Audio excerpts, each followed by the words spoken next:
Okay, the purpose of my talk, 3 things. I want to give you information about change. I want to talk at the end, toward the end, about 2 different change models that are used in health behavior change that are also used in behavior change, but they're a synthesis of change, psychology-based change. And then just talk a little bit as we go along about application in terms of instructional design. What I want you to walk away with, I hope, is the idea that change is change. It can be personal, it can be professional, it can be organizational. Any system, personal, professional, organizational, it's all the same kind of change. Organizational change is a little harder, obviously, because you've got more than one person you're dealing with, but that's okay. Still, the underlying principles are the same across any kind of change effort. So what is change? Someone give me a definition. Movement. Movement. Things don't remain the same. Anything else? The only thing constant? Anything not constant? The only thing constant. The only thing, yeah, true. Okay, true. Okay, well, Princeton Online Dictionary says become different in essence, to transform. Okay, you have a caterpillar with a gazillion legs, it becomes a butterfly with wings and a few legs. That's a radical transformation. That isn't shifting the furniture around in the room, that is changing the room. And a lot of people think that when they do change, okay, I'll change, I'll do this. And so they might do some of the behaviors, but the underlying stuff hasn't changed. And as a result, they will revert back. Given the chance, they will revert back to old patterns of behavior. That's just the bottom line, because underneath, something else hasn't changed, and we'll talk about that in a minute. In change management, the goal is transformation. It's not just slapping hopefully not just slapping some solution on top of a problem, but dealing with the underlying causes and conditions that created the problem in the first place. And the goal in change management, hopefully, if you're going to put that kind of money into an effort, is to create transformational change and not just rearrange the furniture. How many people have ever heard someone say, honey, I'm changing, or yes, I'm changing, but then, or the organization says, we're changing, and everybody goes, right.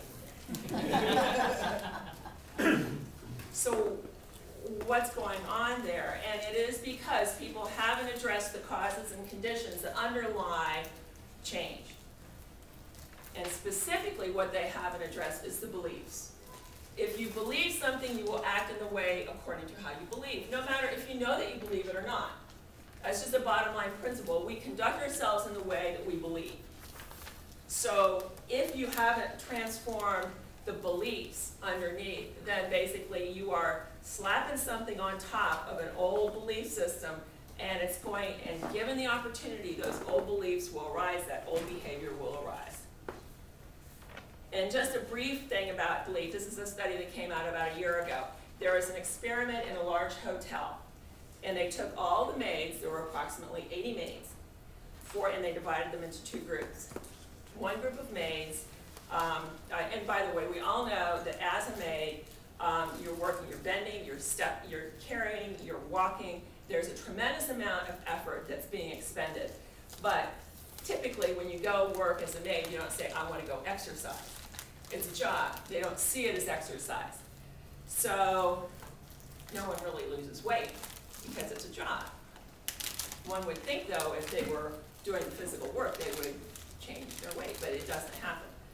So these researchers looked at the people, and for one group, they told them nothing about exercise. For the other group, they talked to them about, okay, when you carry this, this is how many calories you expend. When you lift this and do this, this is what you're doing calorically. These are exercises, and this is what you accomplish, and this is how much of the effort that is minimal required, which is usually over that minimal required effort, to consider it exercise.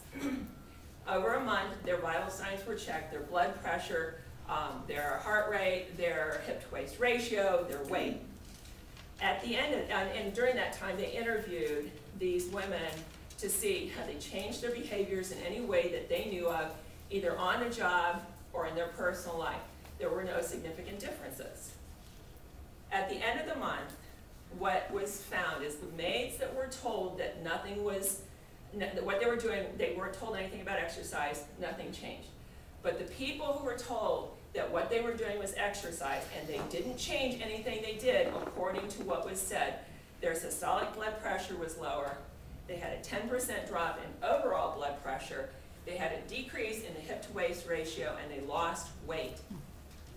It's the placebo effect. They were told that it would happen, and it did.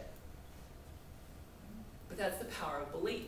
Now, I'm not telling you to go out and go exercise or to go do something and believe that it's going to happen. I'm not telling you that, but I am wanting to underline that the power of belief is very strong.